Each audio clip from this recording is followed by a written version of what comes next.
Take a little tour of Scott's shack here.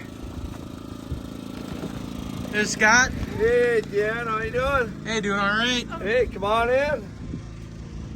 See what you want to see. Tell us about your shack. Tell us about the shack. Well, I finished it about 8 years ago, before I started doing the event out here. All right. Oh, Sorry. Try and get it a little.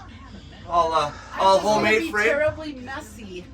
We got shit all over. Hey, everything for this. that's the exactly what happens when we're on the ice, though. This is reality.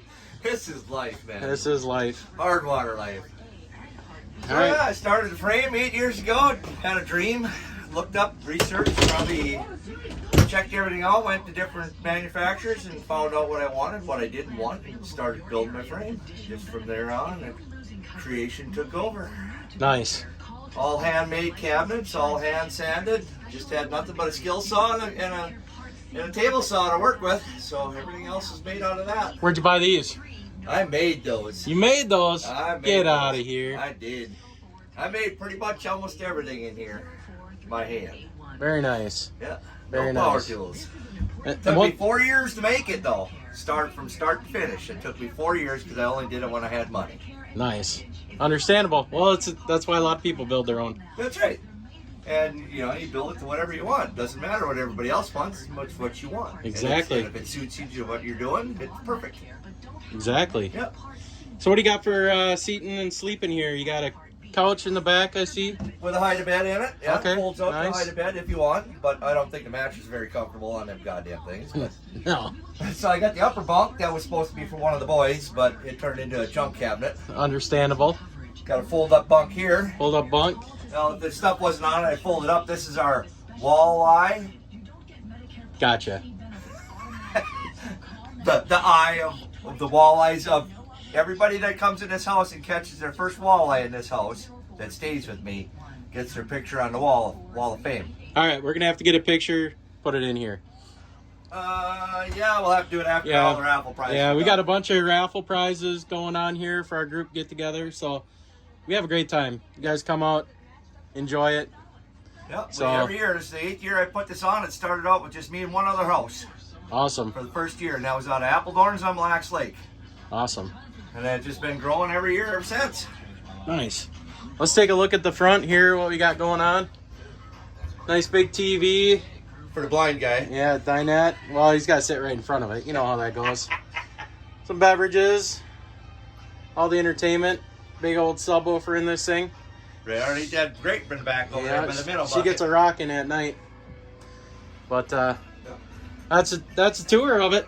Yep, got the furnace underneath there. Got Nice. batteries and storage underneath the front seat. That's about, what you see for storage is what you get. Nice and open floor plan. It is.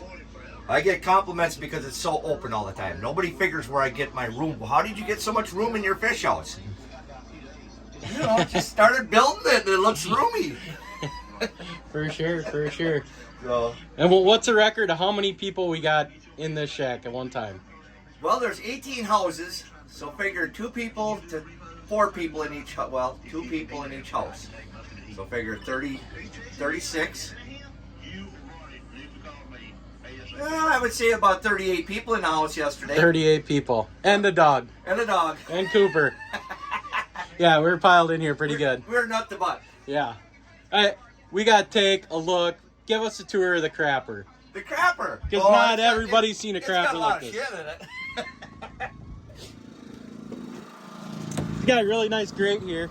So don't fall on your face. It's actually called grip strut. So you use that on stairs for commercial stairs.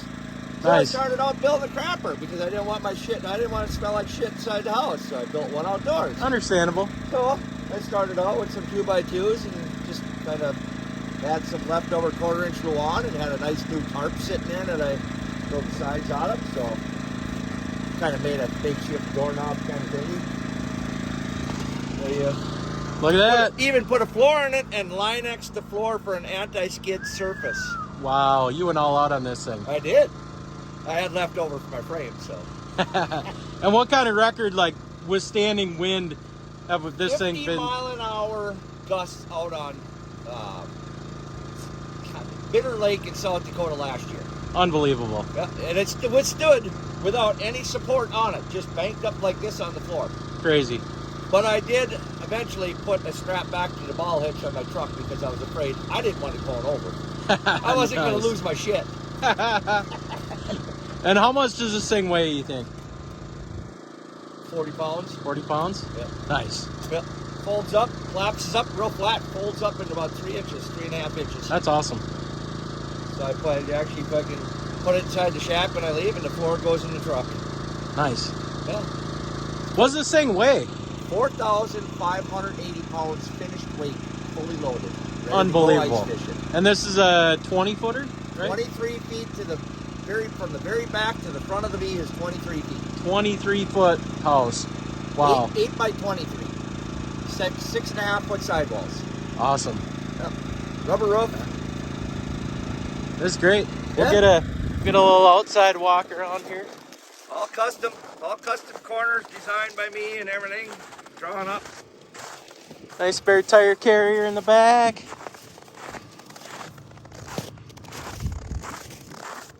Did some trim on the roof up there and got some coil stock and bent that up real nice and neat so I'd get waterproof. Does look nice. You even got a little overhang there. Yes, sir. Nice. Drip edge. I love it. Nice. Very nice. I didn't want that shit running down my siding. You know, you get that black shit coming off the roof and it doesn't take long. You got stained down your siding. For sure. For sure. So, yeah. New wheel covers this year. That was my Christmas purchase. Nice. What kind of lift system do you have in this thing? I've got manual tongue jack lift. Okay. And I'll show you suspension on it if anybody wants to see suspension. Oh, for sure. So you got the 4-wheel independent suspension. The only fish house I've ever seen that have that. Get out of here. Dead serious. No, that's no copyrights now. You can't be copying that. You better patent it. Do you think that really matters? Nah, not these days. Nobody cares. So that was the design I came up with on the first fish house frame I've ever made. But it was a single axle. So then I decided I wanted the equalizer in it so I could have 4-wheel independent suspension on this. So I just started working with it. Nice. That's the second design on it. The first design didn't work right because my equalizer shackles were too long. It was sat too low to the ground, so I wanted to raise it up, so I shortened the shackles and moved shit around. So. Okay. But I'm loving it. Nice. So how long is setup does it take you? Takes me a half hour to set up. Half hour? Half hour All to right. set up, probably 20 minutes to drop down or to leave. Sure. Nice. A little longer now that I got skirts though. Sure. Keeps it nice and warm though. And for those of you that are buying wheel skirts, do not get the snaps and do not get the turnbuckles on them. Get the magnets and use the holes that are in them and drill your backer plates into the fish house so you don't lose your backer plates when you go down the road because those self-adhesive strips are not the best. Good advice. Good advice. All right. Thank you much. You Appreciate bet. the tour. Yeah, no problem. All right. Have a good one. Yeah.